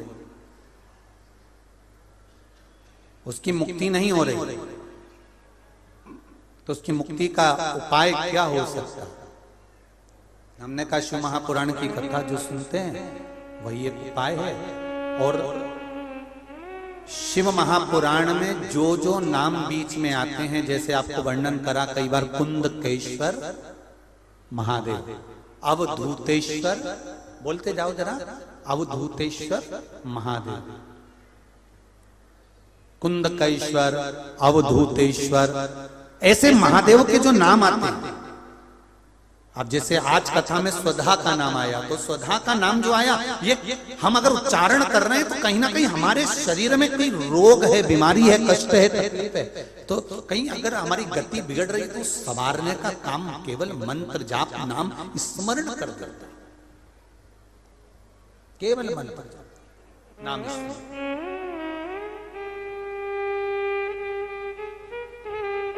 जिस नारी का बच्चा जन्म ले रहा है, मर रहा है, धड़कन नहीं आ रही, 2-3 महीने रहकर गिर जाता है, गर्भ नहीं ठहरता, उसको भी स्वधा का स्मरण करना चाहिए।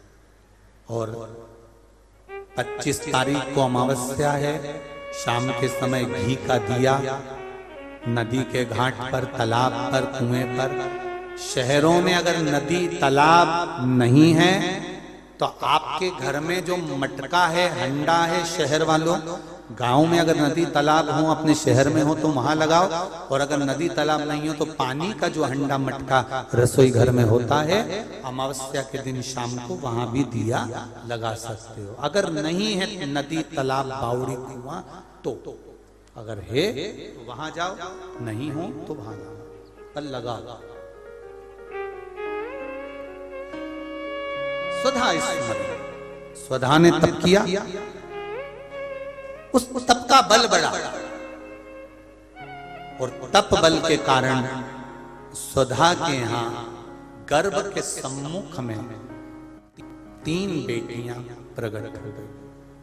अब देखिएगा जरा, बहुत ध्यान देना इस प्रसंग पर। पितरों की बेटियां स्वधा के गर्भ से प्रकट नहीं हुई।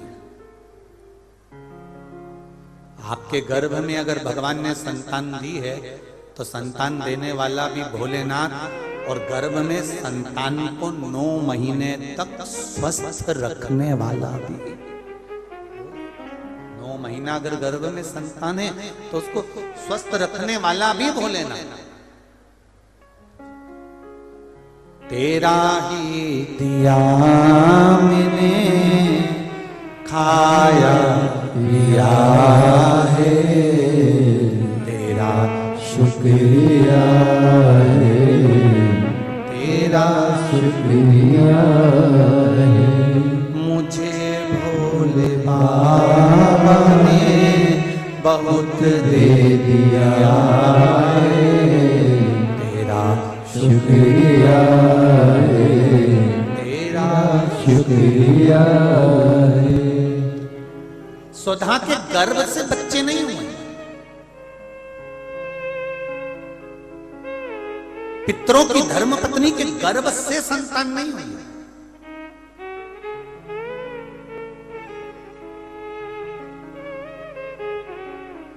सुधा जो तप साधना करी है, उस तप साधना के सम्मुख में, तप साधना के सम्मुख में बच्चों का जन्म। अब देखिए,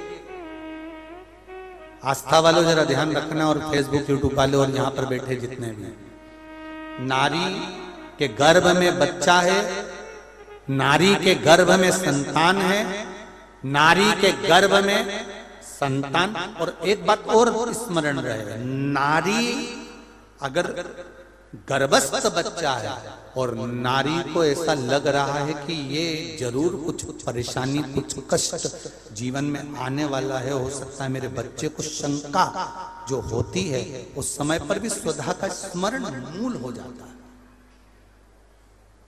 सुधा का स्मरण मूल हो जाता है। हम तो कहेंगे, कई लोगों ने भ्रम पैदा कर रखा है, कई लोगों ने भ्रम पैदा कर रखा है। कई महाराज लोग कह देते हैं कि जब गर्भ से नारी रहे तब शंकर भगवान को ना छुए, शिवलिंग का स्पर्श ना करे, शंकर जी को छुए नहीं। ना जाने कौन से महाराज ने कह दिया, एक आध बार मिल जाए तो पकड़ के सी और लिया, जिसने कहा। जब शिव महापुराण की कथा कर रही है, अकाल मृत्यु वो मरे जो काम करे चंडाल का, और काल उसका क्या बिगाड़े जो भक्त हो महाकाल का। जो शंकर का उपासक होता है, शंकर का स्पर्श करता है, शिवलिंग का मात्र स्मरण, केवल स्मरण, केवल स्पर्श करता है, तो कहा उसके कौटि कौटि पाप छिन्न हो जाता। तो गर्भस्थ नारी, अरे भाई, लिंगायत संप्रदाय का वर्णन हिंगोली से करा था, परली से करा था, कि लिंगायत संप्रदाय में शिवलिंग को मानते हैं। बच्चा गर्भ से जन्म लेता है, मां जब तक बच्चे को दूध नहीं पिलाती, जब तक उसका गुरु मंत्र नहीं हो जाता। उसको लिंगायत संप्रदाय के संत आकर जब तक गुरु मंत्र नहीं दे देते, तब तक नारी उसको दूध तक नहीं पिलाती। यहां तक वर्णन, विचार करिए जरा। तो फिर कौन ने कह दिया कि शंकर भगवान के शिवलिंग को छूना नहीं चाहिए, गर्भवती नारी को स्पर्श नहीं करना चाहिए? और कौन सी पुराण में लिखा है, कौन से शास्त्र में लिखा है? यहां शास्त्र कह रहा है, शिव महापुराण, स्कंद पुराण, लिंग पुराण, नर्मदा पुराण, पद्म पुराण वर्णन करती है। आप दिल से, हृदय से, चित्त से शंकर भगवान की आराधना कर सकते हो। हाँ, नारी अगर गर्भस्थ बालक है और उसको चिंता है, बहुत टेंशन है, और उसके साथ शिव की आराधना कर रही है, तो बाबा के ऊपर एक बेलपत्र भी अगर वो चढ़ा रही है चावल के दाने के साथ, तो ये निश्चित है कि स्वधा उसके गर्भ की रक्षा करती है और बच्चा समाप्त नहीं हो सकता, ये निश्चित है। स्वधा तप करी, साधना करी, और तप साधना कर कर स्वधा के सम्मुख में 3 बेटियां प्रकट हो गई हैं। वो 3 बेटी है महाराज, 3 बेटी प्रकट।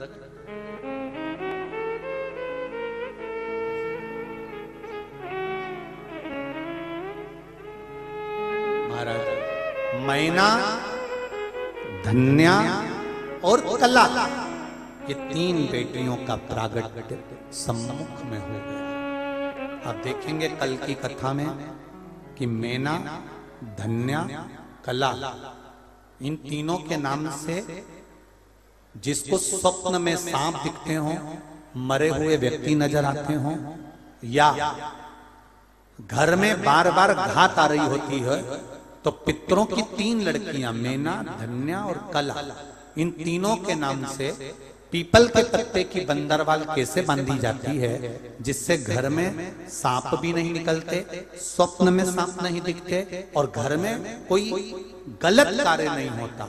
जैसे बच्चे गलत संगत की ओर नहीं जाते, मदिरा पान जुआ वैश्यावृत्ति इसकी ओर ना जाएं, वो कथा कल की कथा में लेंगे और पितरों की बेटियों के चरित्र को आगे बढ़ाएंगे। तो आज यहाँ पर भगवान गणेश जी महाराज का प्रागट्य हो रहा है। भगवान देवाधिदेव महादेव पधार रहे हैं गणेश जी को लेकर माता पार्वती के साथ में, और बड़े आनंद के साथ गणेश जी को लेकर पधार रहे हैं।